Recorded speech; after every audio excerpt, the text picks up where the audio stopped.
Polisi akhirnya menangkap 2 orang tersangka kasus tindak pidana perdagangan orang (TPPO) di Myanmar. Keduanya ditangkap di sebuah apartemen di wilayah Bekasi Selasa malam. Kedua tersangka diketahui bernama Anita dan Andri. Setelah menangkap 2 pelaku, polisi melakukan pengembangan dengan menggeledah rumah milik tersangka Andri di kawasan Medan Satria, Kota Bekasi. Penetapan tersangka setelah penyidik melakukan gelar perkara dan memeriksa 20 warga negara Indonesia yang menjadi korban perdagangan orang.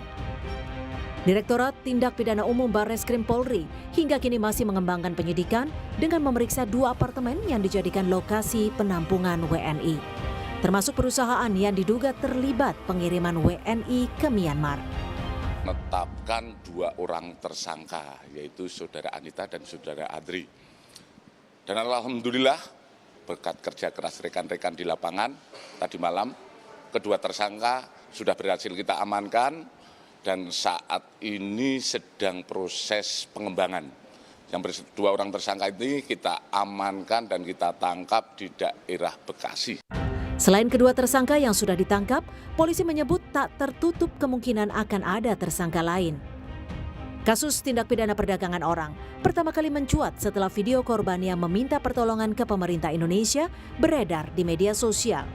Kedua WNI sebelumnya dijanjikan pekerjaan sebagai operator marketing, tapi nyatanya justru dipekerjakan sebagai scammer atau pelaku kejahatan penipuan online.